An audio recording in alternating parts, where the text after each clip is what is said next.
and good day. This is 4-step cure tip number 5. When praying, you need to breathe in and breathe out.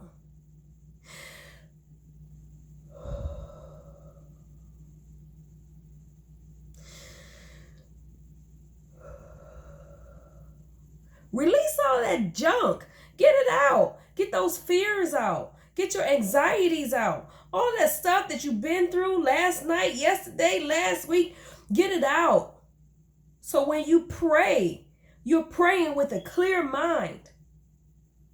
And you can pray for what you want with positive, focused intentions, with pure intentions. If you want your prayers to create and manifest themselves,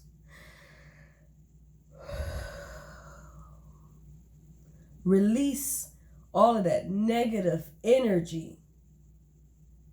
Just get it out. And that is my pushing point for today. Enjoy the rest of your evening.